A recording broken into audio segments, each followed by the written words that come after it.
Well, hello, Arizona. It's great to be here. Nice to win the election. That's very nice to win. And I want to wish everybody a very Merry Christmas. They don't say that too much anymore. We say it.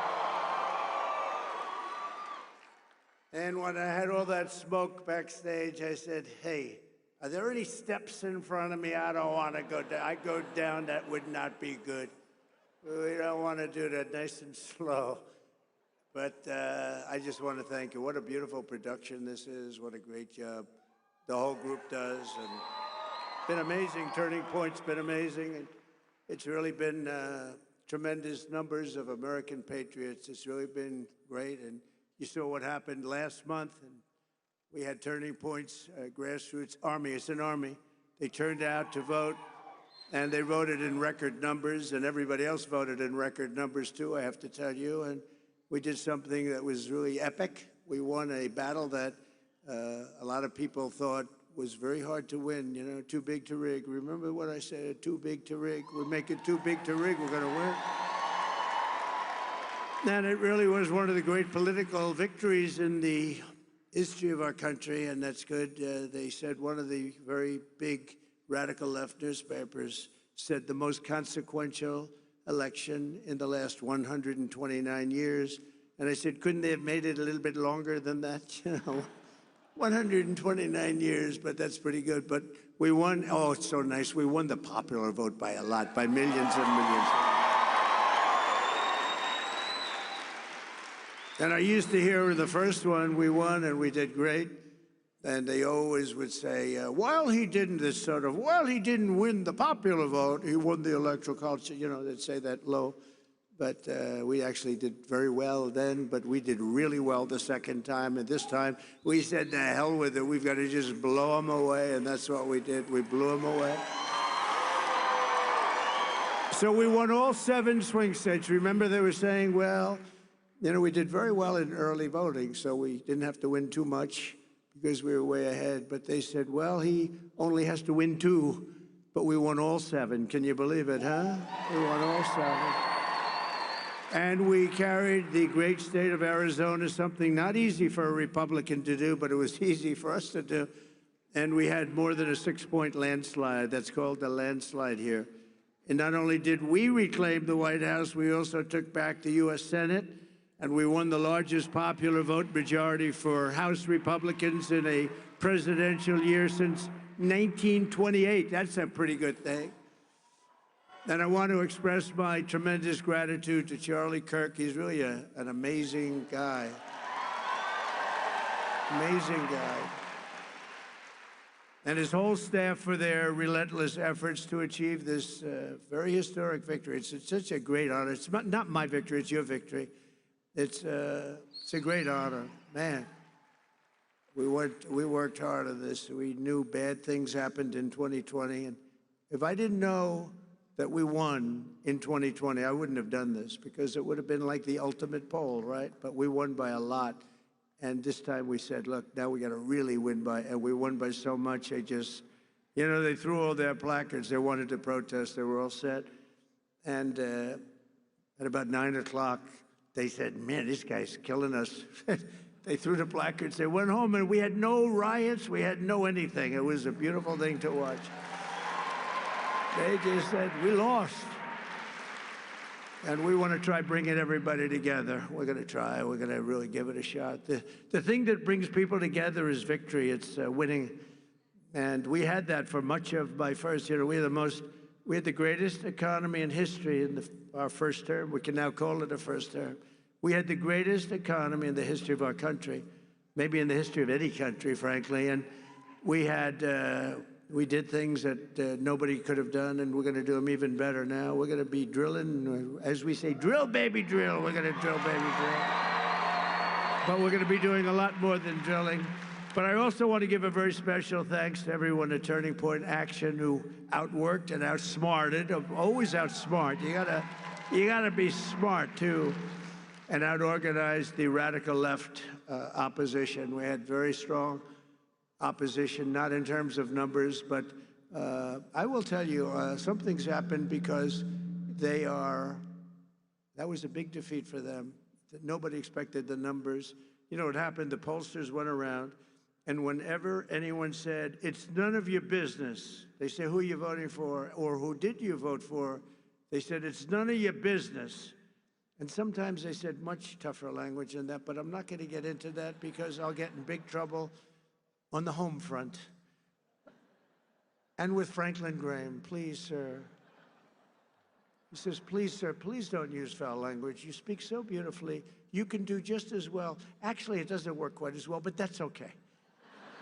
It's just emphasis. But when they said, essentially, "It's none of your business," that was a Trump vote. And they had the highest numbers of people that said that because they don't trust the press, et cetera. And we had the highest numbers, and that's why the polls showed us winning, but not winning in a landslide like we did. And we sort of knew that was going to happen. We could tell by the rally signs. Look at this. Here we won.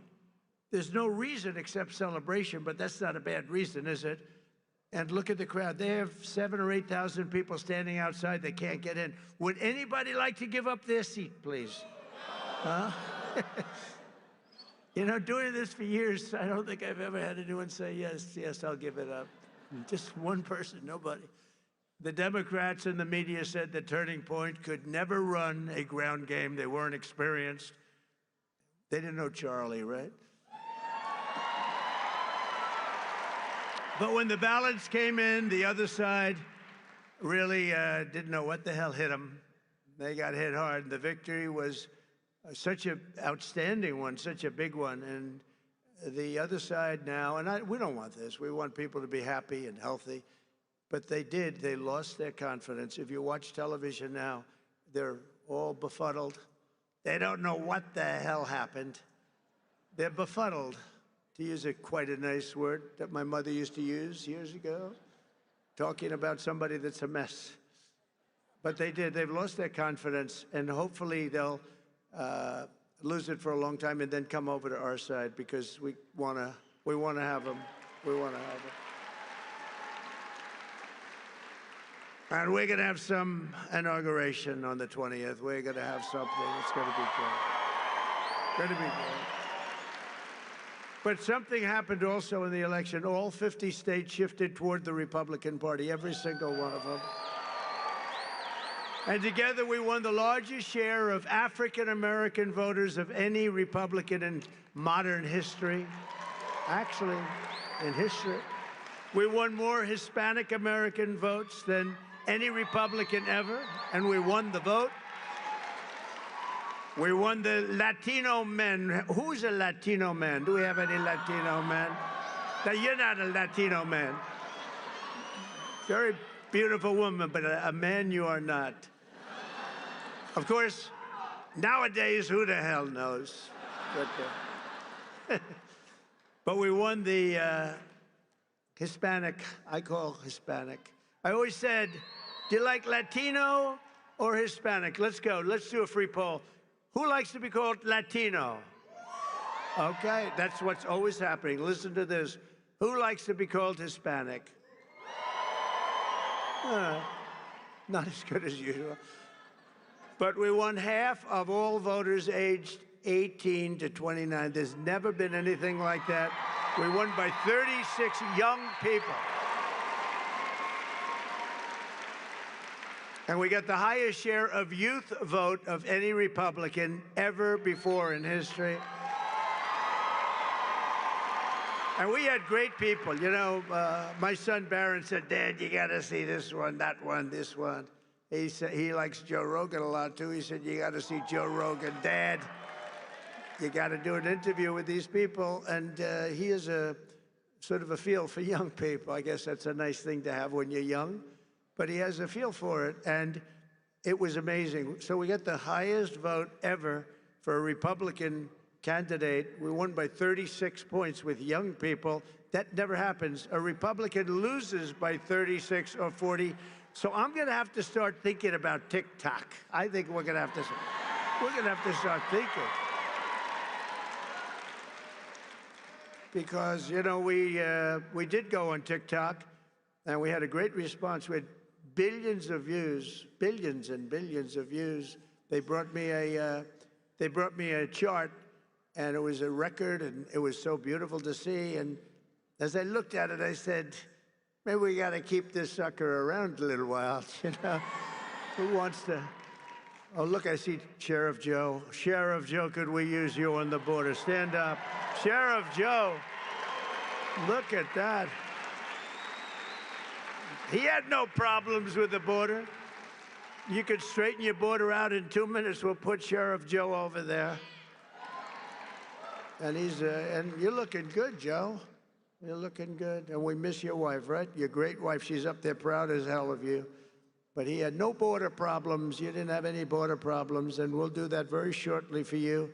We're going to have, you have a governor that doesn't know what the hell she's doing. You have people that don't know what they're doing, and we're going to change it because your border is a disaster. Your border is a disaster, what's going on. And you just have a few days to wait. We're going to be fully operational, I would say, by about 2 o'clock on the 20th. 20th of January. With your help, we gained 23 points with voters under the age of even 25. Think of that. We gained 23 points. And in the election of 2024, our movement not only won a mandate, but we built new American majorities all over the place and will define our country's future. I believe it's going to define our country's future for generations to come. That's going to happen. It's, you know, there's some people called up that are great people, actually. Great business leaders called, a lot of them. And some of them weren't exactly on my side, but they're on my side now. But they said there's a light over not only the country right now, but over the entire world. And it is happening. And we want to get some of these, wars that would have never happened, like Russia, Ukraine would have never happened. Israel would have never been attacked, would have never happened. We wouldn't have inflation. We wouldn't have had that Afghanistan horror show, that horrible, horrible, the way we left, leaving billions of dollars of equipment behind and 13 soldiers. And, you know, nobody ever mentions, and I mention because I love them, and they're all watching right now. 48 soldiers that were horrifically injured. Nobody ever, they lived, and they don't talk about them, but these are incredible warriors that were hurt so badly with the legs and the arms and the face, and hurt so badly. 48 of them, and we love you. You're listening, and we love you. We're not forgetting you.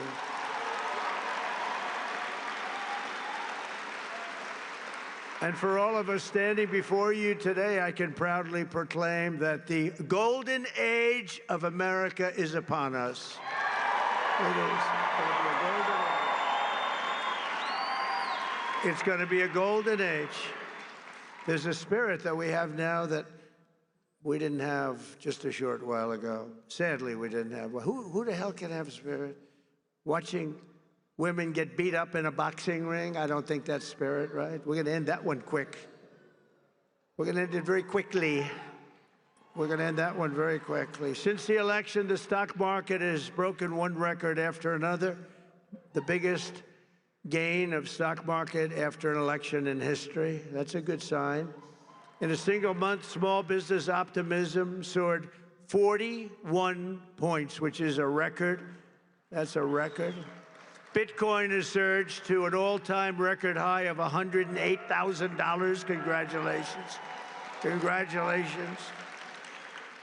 And just last week, in an overwhelming statement of confidence in our leadership, the CEO of SoftBank, a very highly respected man in Asia, Masayoshi Son, you probably saw it announced that he will be investing, and only because I won the election, he made that clear, only because he has confidence in the United States, between $100 billion and $200 billion. And he's going to be investing. It's equal to about 100,000 jobs at least. And all over the world, people are investing now. They're starting the investments, and it's going to be a beautiful thing with the jobs. But they're calling it the Trump effect because even before taking office, we're already bringing in the jobs and opportunity and safety and common sense back to the USA. We're bringing common sense back. Maybe that's the most important thing.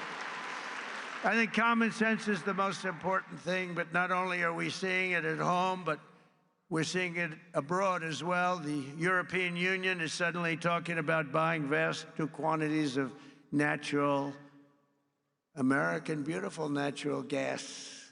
It is beautiful, and it's very inexpensive. It's a lot less expensive than windmills all over the place. A lot less expensive. But I've informed Mexico and Canada that they will have to step up and stop the illegal aliens and illegal drugs from pouring into our country. Have to stop. And that goes for the European Union, and it goes for many other places. European Union's treated us very, very badly. We have hundreds of billions of dollars with deficits. They don't take our cars. They don't take our agricultural product, but we take theirs.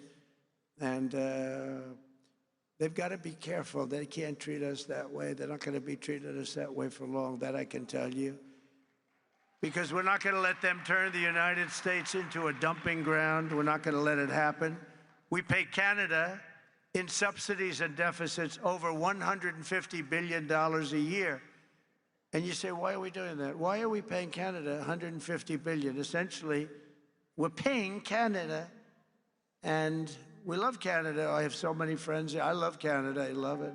But why are we spending $150 billion on Canada?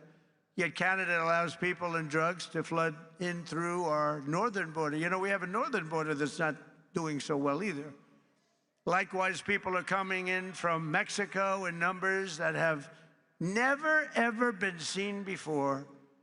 We had 21 million people come in over the past 4 years. Think of that, 21 million people. And you see a lot of these people should not be here.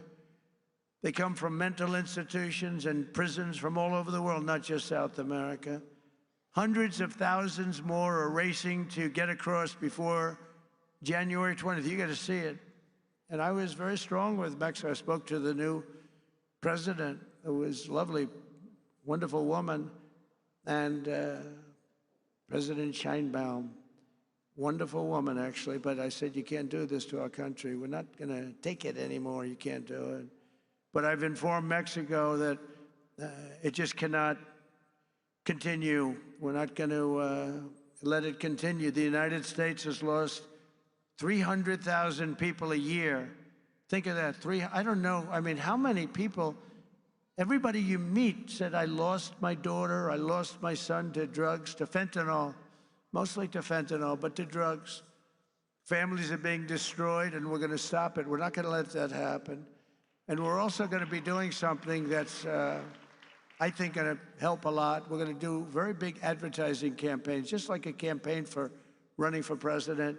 We spend a lot of money, but it'll be a very small amount of money relatively. We're going to advertise how bad drugs are for you, how bad they are. They ruin your look, they ruin your face, they ruin your skin, and ruin your teeth.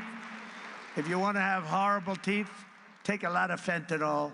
If you want to have skin that looks so terrible, take fentanyl. We're going to show what these drugs are doing to you. Nobody's done that before, and we're going to do it. And that is, it's going to be like running a political campaign, just like running for president, just like we just did. We had some pretty good ads, right? We explained what these people have done, how they're destroying our country. I mean, who would let millions of people pour in from prisons and jails and mental institutions, and I always say insane asylums? You know, the press gave me a hard time because sometimes I'd use a name, Hannibal Lecter. They said, why does he mention Hannibal Lecter? That has nothing to do with it. Why would he? I mean, are they stupid? The fact is that we don't want Hannibal Lecter. You know what that is? Silence of the Lambs. We don't want Hannibal Lecter, Dr. Hannibal Lecter in our country, do we, huh? And you know what happened when they went to the voting booth? Or, unfortunately, if they signed their mail-in ballot, but we got by it. We got to change all of that stuff. We got to have great, fair, confident elections. But when they went into the booth or they signed their ballot, they said, Hannibal Lecter, that's a bad guy. We don't want him here. They knew that. They didn't like that. They didn't like that I used him because it's a good It's a very good example. It's like incredible, incredible what they do. We need borders, we need fair elections, and we need a free and fair press. And we're going to try getting all of them. As another example of the things we're doing and looking at, it's such a terrible thing is happening. The Panama Canal is considered a vital national asset for the United States of America due to its critical role, American economy, the whole world economy, and also national security. The Panama Canal. Has anyone ever heard of the Panama Canal? Huh? Because we're being ripped off at the Panama Canal like we're being ripped off everywhere else. A secure, he just said, take it back. That's a good idea. Where do you come from, sir? He doesn't come from Panama. Oh, yeah, good. A secure Panama Canal is crucial for U.S. commerce and rapid deployment of the Navy from the Atlantic all the way to the Pacific. It's an incredible thing, and drastically cut shipping times down to U.S. ports by days and even weeks. The United States is the #1 user of the Panama Canal, with over 72% of all transits heading to or from U.S. ports. Think of that. So we built it. We're the ones that use it. They gave it away. Considered one of the one of the great wonders of the world. The Panama Canal opened for business 110 years ago and was built at huge cost to the United States, and it really is big when you consider the lives and the treasure, the equivalent of $1.2 trillion today. You don't hear those numbers. 38,000 American men, almost all men, they went there to be construction workers and dig. They were diggers, and they were brave. 38,000 men died from infected mosquitoes in the jungles of Panama during the construction period. Think of that. We lost 38,000 men. Teddy Roosevelt was president of the United States at the time of its building and understood the strength of naval power and trade.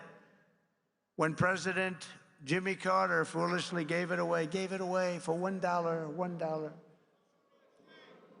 During his term in office, it was solely for Panama to manage and not for China or any other country to manage. You see what's going on there? China.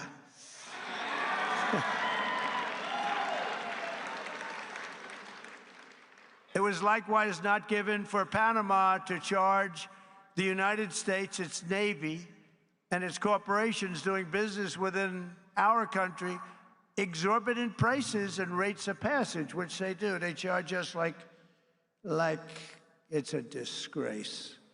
Our Navy and commerce have been treated in a very unfair and injudicious way. The fees being charged by Panama are ridiculous, highly unfair, especially knowing the extraordinary generosity that has been bestowed to Panama, I say very foolishly, by the United States. This complete ripoff of our country will immediately stop. It's going to stop. The United States has a big and vested interest in the secure, efficient, and reliable operation of the Panama Canal. And that was always understood when they gave it to Panama. Can you believe that? We would never have done it if we thought what's happening now can happen, and we would never, and we will never, ever let it fall into the wrong hands. But it's falling into the wrong hands. It was not given for the benefit of others by a token of cooperation, but it was given to Panama and to the people of Panama, but it has provisions.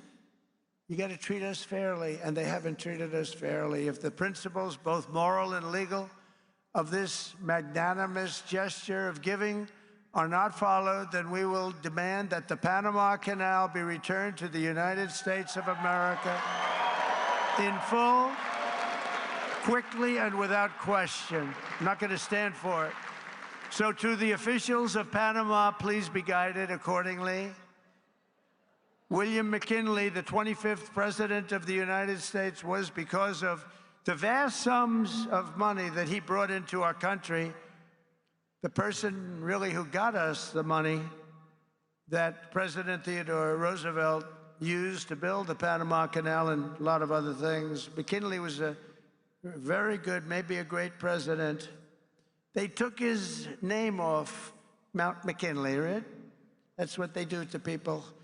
Now, he was a great president, very good president at a minimum. He was a very good businessman. He was a businessman, then a governor, very successful businessman, and then he ran for president, and he won. And he was able to use business principles, and he was a strong believer in tariffs. And we were actually probably wealthiest of any time, relatively speaking, at any point in the history of our country. In the 1890s, we were so wealthy, we had commissions set up what to do with all the money that we were taking in. We had no income tax, we only had tariffs. I consider that to be the most beautiful word in the dictionary. But President McKinley was the president that was responsible for creating a vast sum of money in the United States that Teddy Roosevelt then spent. So let's say they were both excellent presidents, but McKinley did that, and that's one of the reasons that we're going to bring back the name of Mount McKinley, because I think he deserves it. I think he deserves it. There are lots of things we can name, but I think he deserves it. That was not very gracious to somebody that did a good job. And as you know, he was assassinated. He was assassinated. We have accomplished so much in just 47 days since the election, but that's only the beginning of what we will achieve together as the 47th President of the United States of America.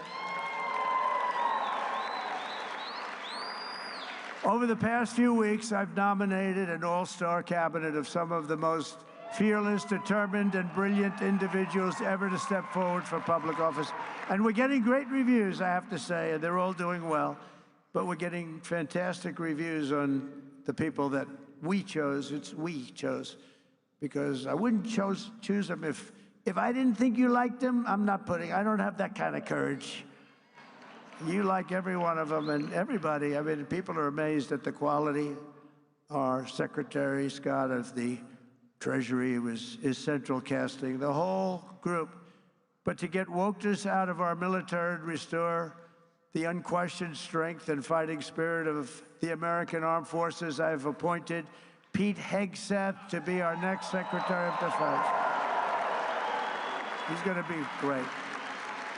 You know, I've interviewed with him a lot on Fox, and all he ever wanted to talk about was the military, including when we weren't on. He'd talk about the military. He'd talk about how unfairly our soldiers were treated. Can I give a pardon to this one or that one who was treated so unfairly? They teach them to be fighting machines, and then when they fight, they want to put them in jail for 35 years. And he was very strong on that. That's all he wanted to talk about, really, and it just seemed so natural to me. Plus, he had a great education, went to Princeton and Harvard, was a tremendous student, and he's a very vibrant, strong guy. I think he's going to be great. He's doing well to make our intelligence community respected even more. I don't even think the word even is right, because we had some bad years with these people.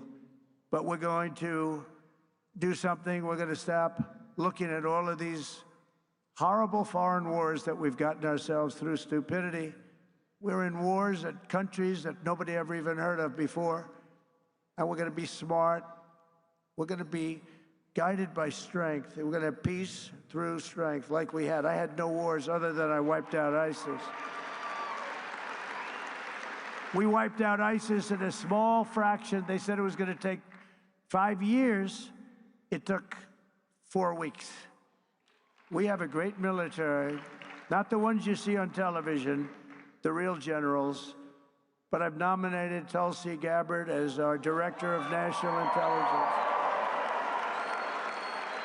And to be our next Secretary of Health and Human Services, I decided, look, something's going on here. When you look at like autism from 25 years ago and you look at it now, something's going on, and I nominated Robert F. Kennedy, Jr.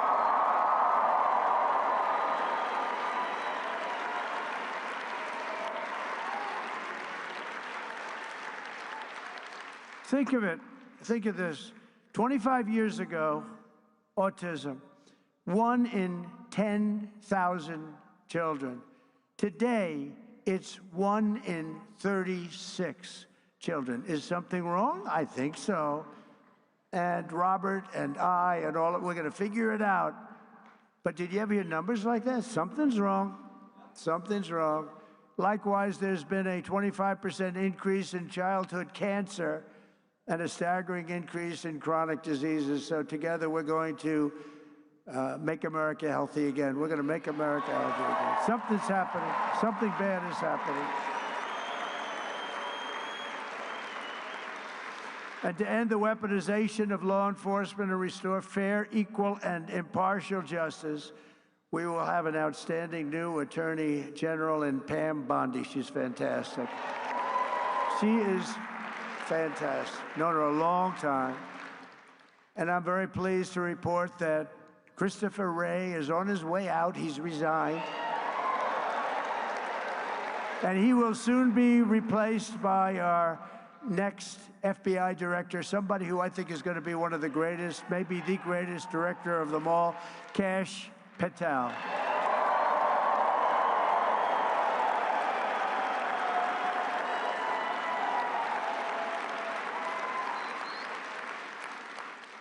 I campaigned on an agenda of delivering profound change to Washington, and last month the American people voted for change like they've never voted before, and in overwhelming numbers that nobody saw coming. I saw coming, because I think we all saw coming. When you went to the rallies, you saw that. We'd have, like we had in New Jersey, 107,000 people, and they'd go out the next day and they'd have 30 people, maybe 40 if they were lucky. And then I heard how it was going to be a close race. I said, why is that? Why is that? I don't quite get that. But now the Republican Senate majority is working very hard to confirm my nominees, and we appreciate it.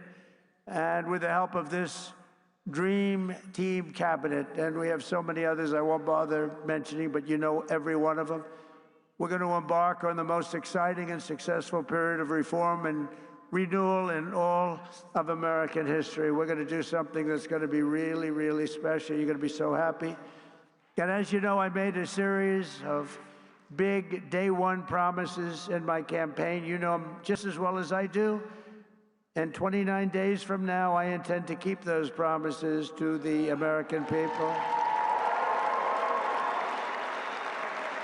And just as we did 4 years ago, my administration will live by the motto, promises made, promises kept. We did keep our promises.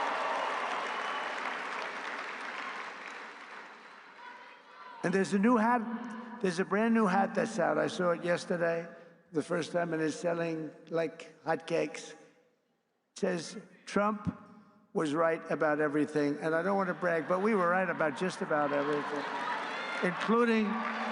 including foreign policy, these crazy wars that we're in.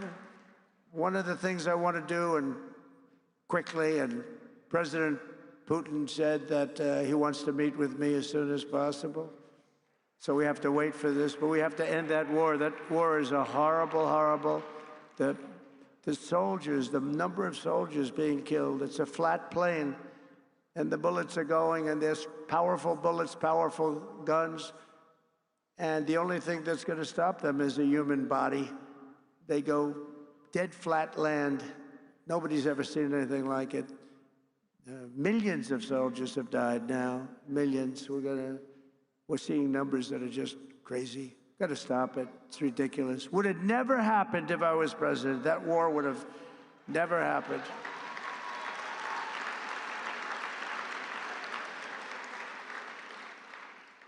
And October 7th, Israel would have never happened either. So much our country would be so different and the world would be so different. But it's not. So we have to make it great. We're going to make it great. We're going to do it as quickly as we can. On my first day back in the Oval Office, I will sign a historic slate of executive orders to close our border to illegal aliens and stop the invasion of our country. And on that same day, we will begin the largest deportation operation in American history, larger even than that of President Dwight D. Eisenhower. And as part of Operation Aurora, you know all about Aurora, how horrible that's been. Every single foreign gang and illegal alien member, all of this criminal network operating on American soil will be dismantled, deported, and destroyed. We're going to get them out. Think of it. They sent their gang members to us. Busload after busload. We had an open border. They're gang members, they're drug dealers, they're drug addicts, people that were sick, people that were healthy and strong. What the hell was that? You get the little yips up here every once in a while. I wonder why. That was a strange sound. I've heard some very strange sounds. Every foreign gang member will be expelled, and I will immediately designate the cartels as foreign terrorist organizations. We're going to do it immediately. And we'll unleash the full power of federal law enforcement, ICE, Border Patrol. How good is, by the way, how good is Tom Homan, right?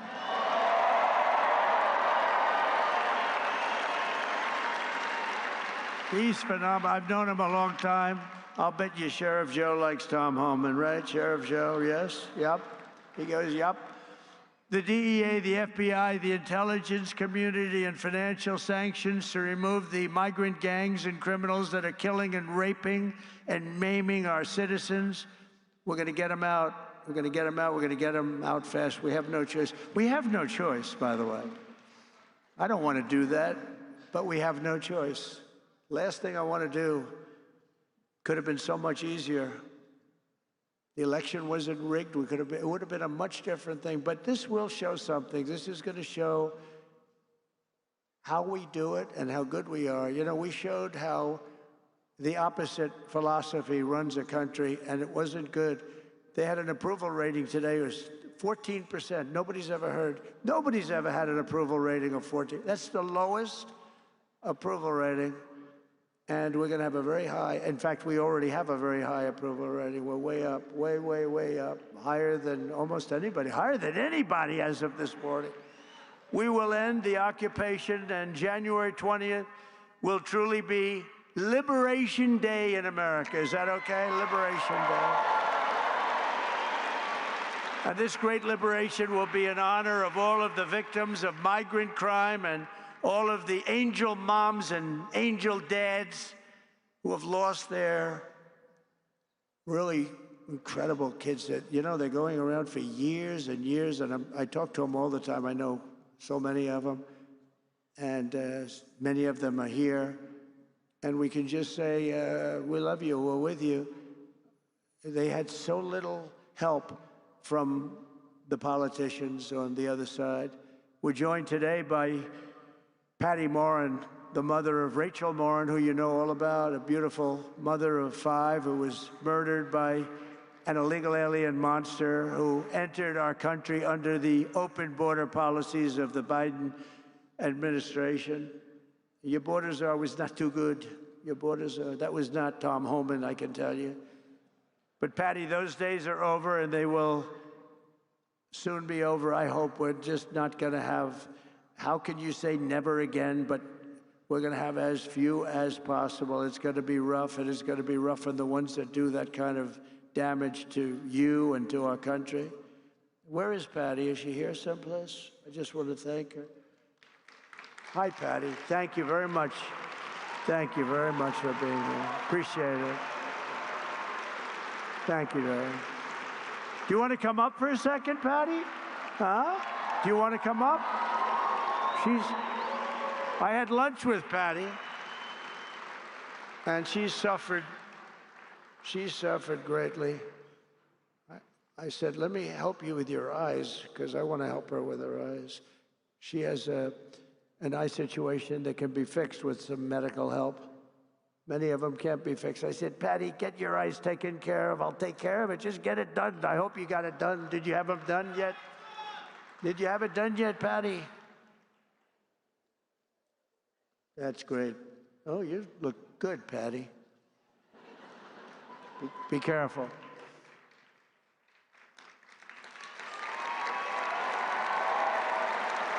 Did you have your eyes done yet, Patty? You get them done, okay? January. Oh, good, good. She's going to get them done in January. Good. Thank you. Thank you. The first time I met President Trump in person, he invited us to lunch, my attorney and I. And to be honest, I didn't do anything. I just sat there. I didn't really speak because I wanted to watch the man and listen to what he had to say and what his conversation was like, because I knew he wasn't a politician, but I knew that he had been president before, and I wanted to see if he was a real, authentic man who actually cared for the American people. And so I watched him. I watched how he interacted. I also watched how much his staff really respected him and how much his staff loved working for him. But the thing that changed the way that I looked at him as a person was I realized that he was a dad, that he was a grandfather, and when you spoke to him, you could see in his eyes that he genuinely cared about his fellow human being. But the thing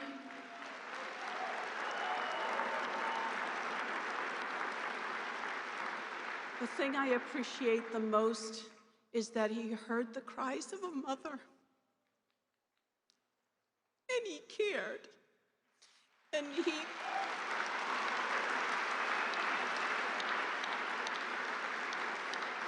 he made a promise that he was going to protect us and that he was going to help us. And that's all you can ask from your president, but also just from a fellow human being. And so I personally, I am so honored to know this man and to think of you as a friend.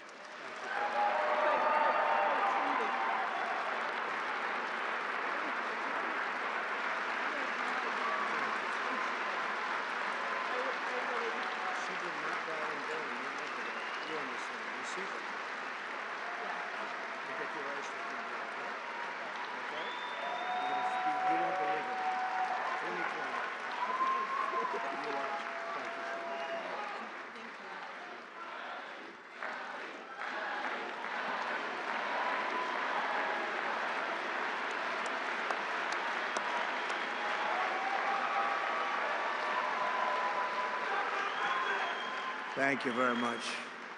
She's been through hell. Who wouldn't be? I mean, so many people, so many, I call them angel moms, and they go through hell. And many of them say it doesn't get any better, but we have to hope it does get better. Also with us is a very special guy, the president of the National Border Patrol Council, Paul Perez. He's incredible. He's doing a fantastic job, and he wants to do the job right. Hey, Paul, come on up here, Paul, quickly. Paul, in 1 month, the patriots of Border Patrol will once again have a president who will back you and will have you, and we're going to work together as we have done in the past. You know, we had the safest border in the history of our country. And you remember the famous sign that I pulled down? That sign was about how good the border was. I haven't used that sign much lately. Well, we won, so I guess I don't have to use it, but we really do have to use it, because the fact is that we have to have strong, safe borders, and we have to have men like this and women who are doing an unbelievable job. I've gotten to know a lot of them. I'll tell you what, they're tougher than I am. I don't want to mess with them, right? But this man has done as the head, and also replacing a very good guy. We know that, right? And he's going to have a good life. I hope he's going to, because he was a very special guy, and you're a very special guy. Say a few words, please, Paul. I mean, we're back. America is back. The strength and security that Donald Trump brings to the White House is what we've needed. He's done it before, he's gonna do it again. We're gonna make all of these communities safe. And like Tom Homan said, if you're not gonna help, get the hell out of the way.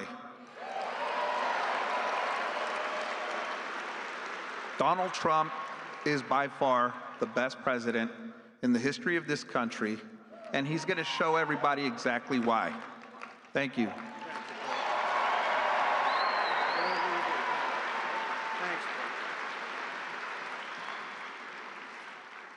Thank you very much, Paul, and everybody, and Brandon Judd, and all of the people. They do such an incredible job.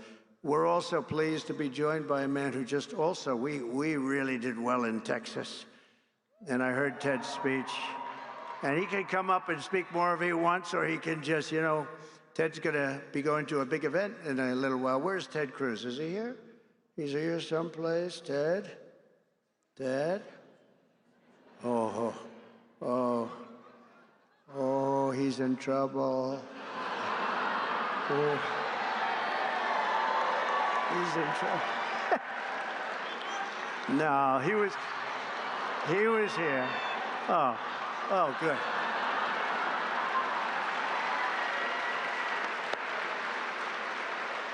He's not in trouble.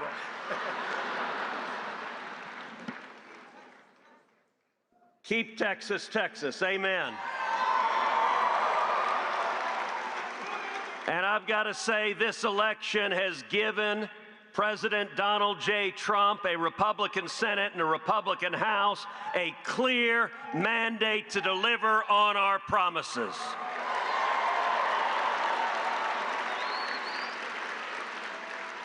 One month from today, President Trump will secure the border. We are going to bring back jobs. We are going to lower prices. We are going to protect American families. We are going to put criminals in jail. We are going to keep our kids safe. We are going to end foreign wars with victory. And I'll tell you, Mr. President, the results of this election, 7 battleground states, you won all 7. The people elected a Republican Senate and a Republican House to have your back, and we are going to deliver results.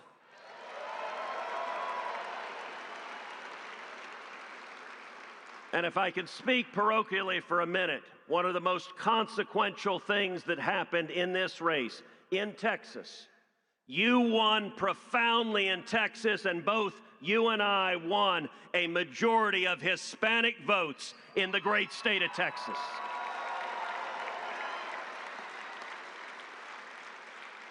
That is unprecedented, that is generational change, and it demonstrates that we are going to protect our nation, we are going to bring our country back, and we are going to make America great again.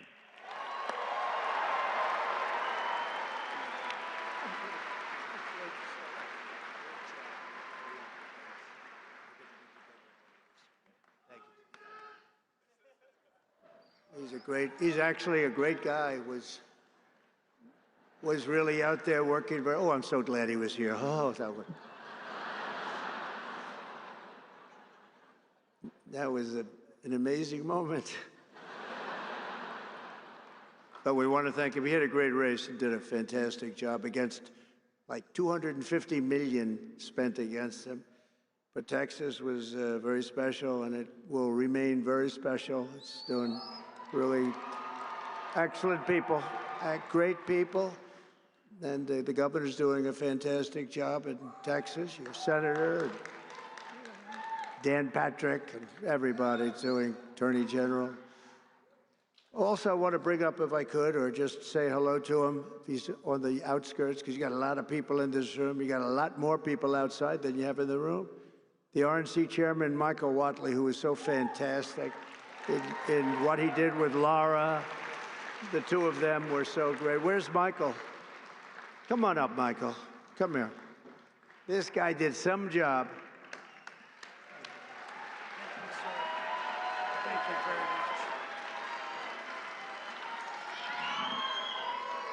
much. It takes three things to win in a battleground state. Number one, you got to get out the vote. Number two, you got to protect the ballot. And number three, you have to have a great candidate who runs a great race. The people in this room helped us get out the vote. They helped us protect the ballot. We would not have been able to win all those battleground states without you. But when it comes to having a great candidate who runs a great race, there is simply nobody better ever than the 45th and now 47th President of the United States of America, Donald J. Trump.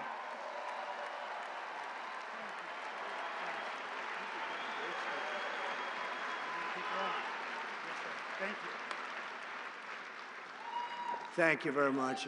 He really has, and Laura have done an incredible job. What a pleasure. They were fighting. They had so many lawyers. They were fighting the enemy like you wouldn't believe. I mentioned Tom Homan, but special, he's going to do so well. And a friend of mine who I haven't seen in a little while, Matt Gaetz, is here. Where's Matt? He's around here someplace. Matt Gaetz, who's got a big career set up.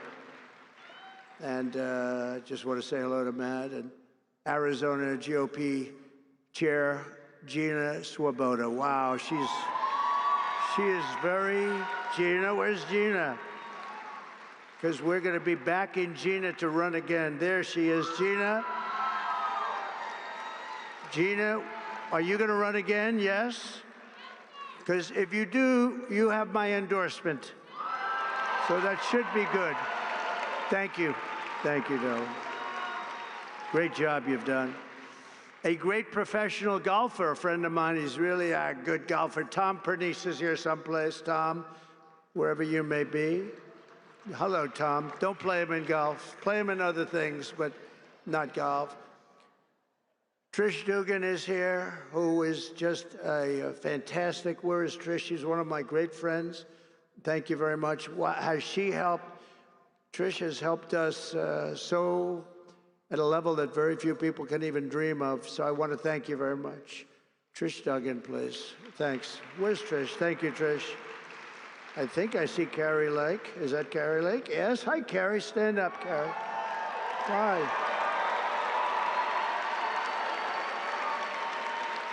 Hi. Good job. Worked hard. She's a good woman, and she's going to be doing something very big, maybe bigger. It's a big one that you have, so good luck with it. You're going to do well. Going to turn that around like nobody ever saw before, so thank you very much for accepting it.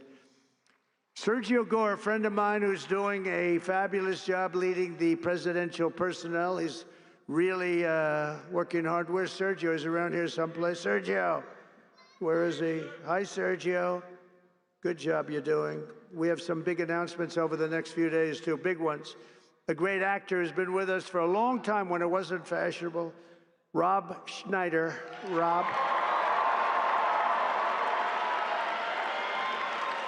He was here with a few of his friends when it wasn't quite as fashionable, right, Rob? But you were here. Thank you very much. Great job you're doing, too. Karen Robeson. Where is Karen? Karen is here, and she's, I hear, running for governor. She's going to be running for governor. Where's Karen? Hi, Karen. Hello, Karen. Are you running for governor? I think so, Karen, because if you do, you're going to have my support, okay? You're going to have my support. A man that is very non-controversial, a very unique, he really is a unique person, but he doesn't like controversy. His name is Steve Bannon. Has anyone ever heard of him? Where's Steve? Hello. Hi, Steve.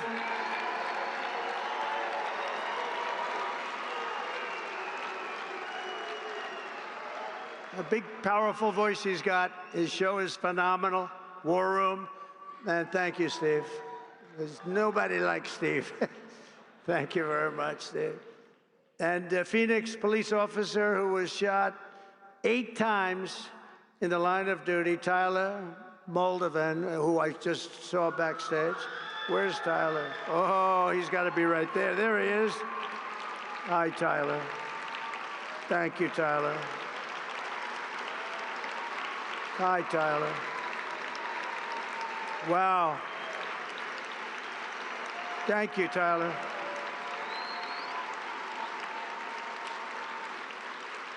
Eight times. Can you believe that?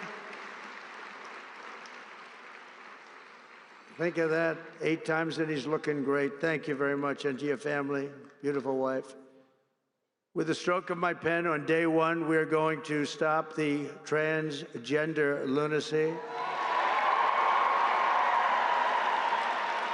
And I will sign executive orders to end child sexual mutilation, get transgender out of the military and out of our elementary schools and middle schools and high schools.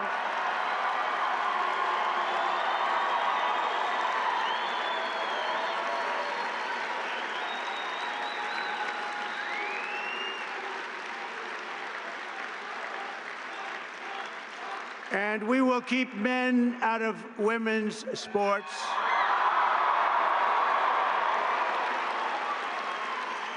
And that will likewise be done on day 1.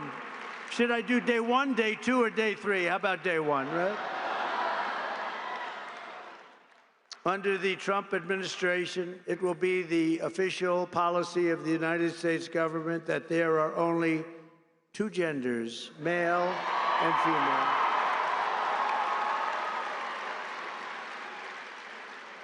Doesn't sound too complicated, does it?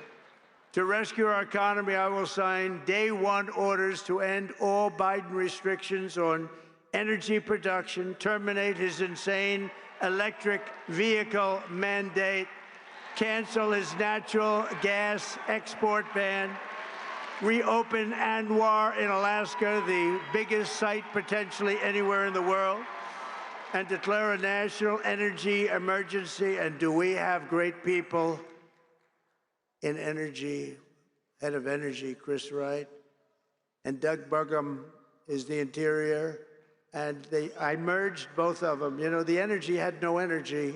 It just had the right to do energy, and interior.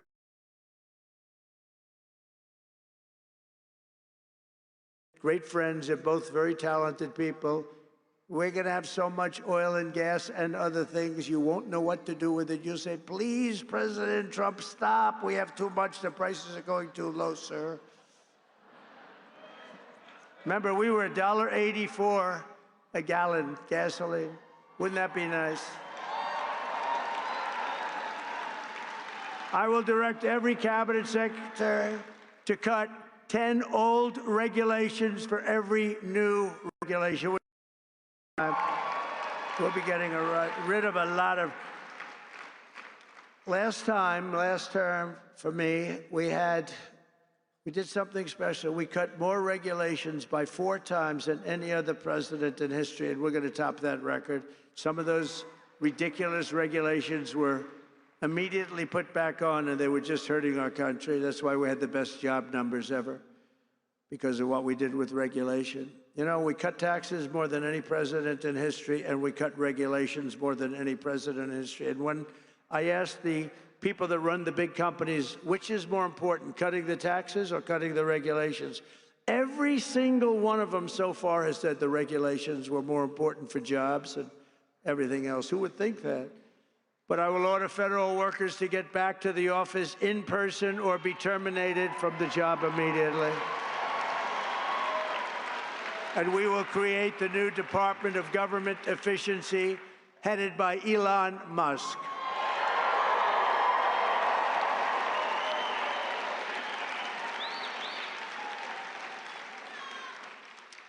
And no, he's not taking the presidency.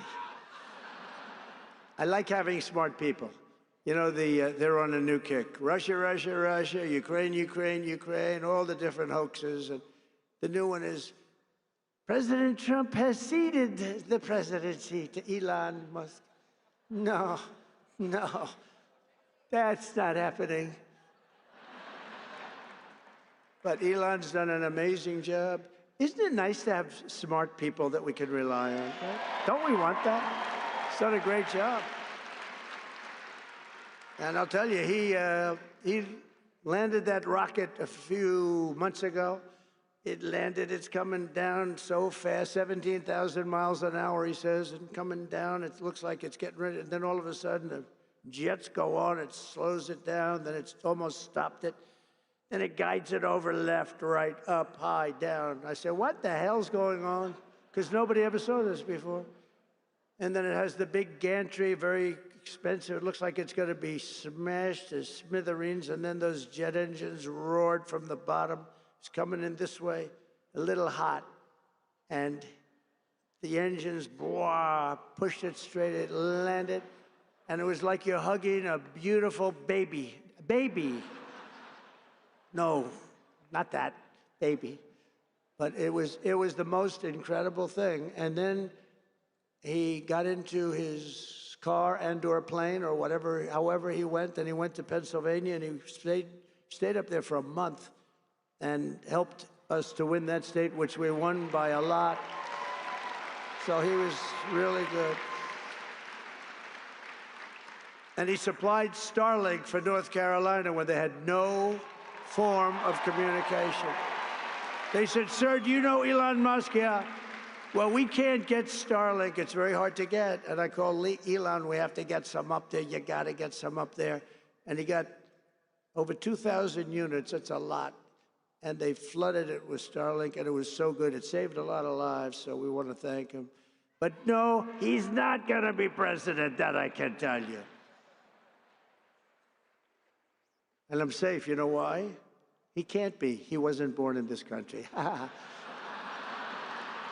But the fake news knows that. No, he's a great guy, and we want to have him. Everybody, so many people are in this audience that have helped, so to an extent that you wouldn't believe. But we're going to bring transparency and accountability back to our government, and we'll be very soon, you're going to see it drain the swamp. We're going to be draining that swamp at levels never seen before. And I hope everybody goes home and reads the congressional report on the criminal activities of the Unselect Committee of Political Thugs, J6 Committee. What they did is so illegal. And Congress has done a fantastic job on that. They just put out a report. They call it an interim report. It's brutal. On them, not on me, on them.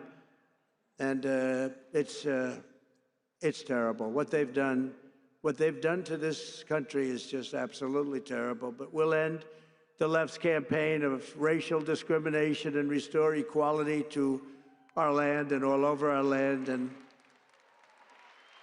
And you see that happening so much with the vote and the kind of vote we got. Nobody ever expected anything like that.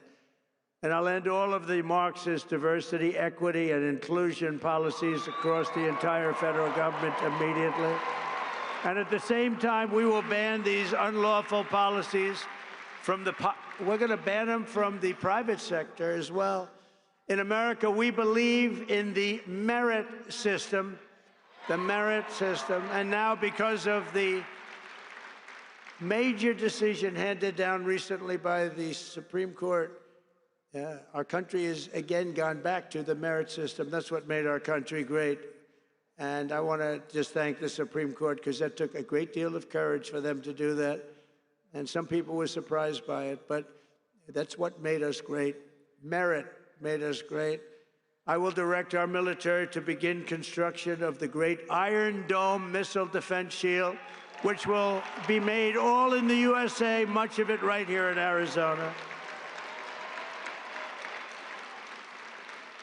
You know, Ronald Reagan wanted to do it many, many years ago, but they didn't really have the technology. It's lucky that he didn't, because they didn't, but they have it now. We can knock a needle out of the sky.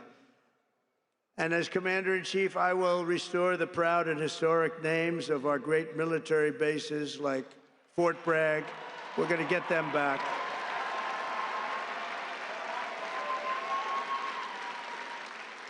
And woke has to stop, because along with everything else, it's destroying our country. We're going to stop woke. Woke is bullshit.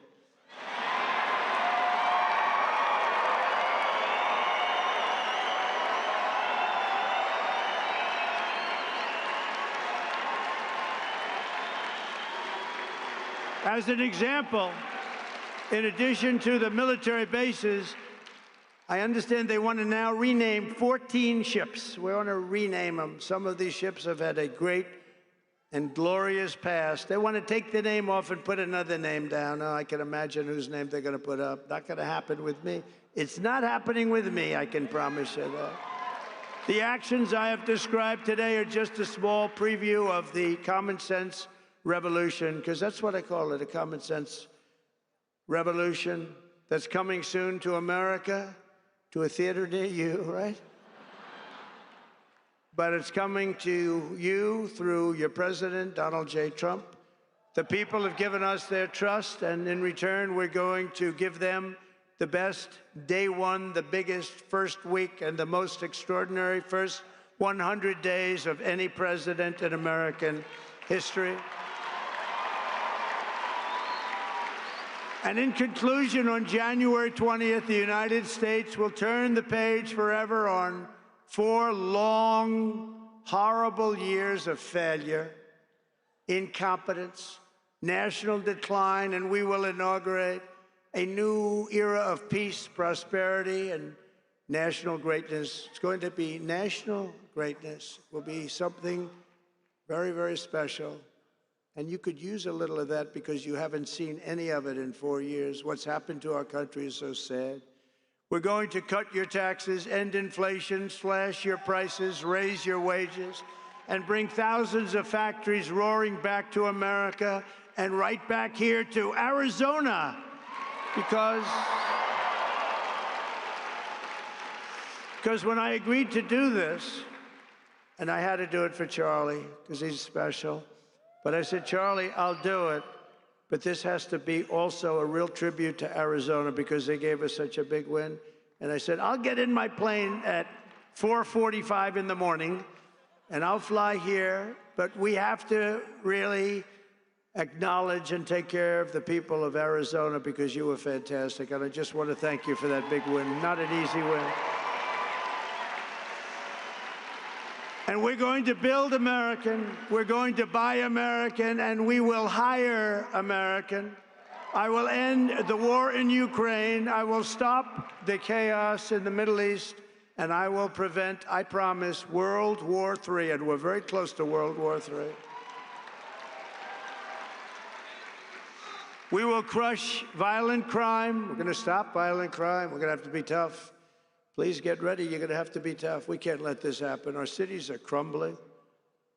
And give our police the support, protection, resources, and respect they so dearly deserve. And I rebuilt our entire military at a level that it had never been. Unfortunately, we gave a big chunk of it to Afghanistan. You believe that one? What a terrible thing. But we will again rebuild those sections of our military that have been so badly hurt. Plus, we give so much of it away. You know, when I came in the last time, we had no ammunition. Can you believe it? I was greeted with a general, sir, we're very low, almost no ammunition. I said, keep it quiet. Let's not let the enemy know that. That doesn't sound too good. Steve Bannon would say, that's not a good thing. No ammunition is not good, right, Steve? And I built so much ammunition so fast, nobody's ever seen anything like it. We give a lot of our ammunition away, as you know. And we have to take care of ourselves. We have to protect ourselves. And we have to make our country great. We just can't keep doing what we're doing, especially when these wars never had to start. They never had to start. We will rebuild our once great cities, including our capital in Washington, D.C., making them safe, clean, and beautiful again, and we'll do it quickly. We'll teach our children to love our country, to honor our history, and to always respect our great American flag. We will get critical race theory and transgender insanity the hell out of our schools, and we're going to get it out of our schools very fast. I will defend religious liberty, I will restore free speech, and I will defend the right to keep and bear arms. And after years of building up foreign nations, defending foreign borders, and protecting foreign lands, we are finally going to build up our country, defend our borders, and protect our citizens. We're going to protect our citizens. And we will stop illegal immigration once and for all. It's going to stop. You're not going to have an invasion of our country any longer. That will stop in just a few very short weeks. We will not be occupied. We will not be overrun. We will not be conquered. We will be a free and proud nation again, a nation led by competent people, a nation that we can be proud of. We're going to be so proud of our nation. We already are. It's already happened. Remember what I said. There's new light all over the world, not just here. All over the world. Everyone will prosper. Every family will thrive. And every day will be filled with opportunity and hope. And will be filled with a thing called the American dream. You can have the American dream back. For the past 9 years, you and I fought side by side against the most sinister and corrupt forces on earth. And in our magnificent victory on November 5th, you showed them once and for all that this nation does not belong to them. This nation belongs to you. That's what happened. It was hardworking patriots like you who built this country. And in 2024, it was hardworking patriots like you who turned out and voted and saved our country. That's what happened. After all we have been through together, we now stand on the verge of the 4 greatest years in American history. We're going to make these the 4 greatest years in the history of our country. With your help, we will restore America's promise. We will rebuild the nation that we love, and we will do it very, very fast. That's what we want. We are one people, one family, and one glorious nation under God. We will never give in. We will never give up. We will never back down, and we will never, ever, ever, ever surrender. Together we will fight, fight, fight, and we will win, win, win. We're going to win a lot. And together we will make America powerful again.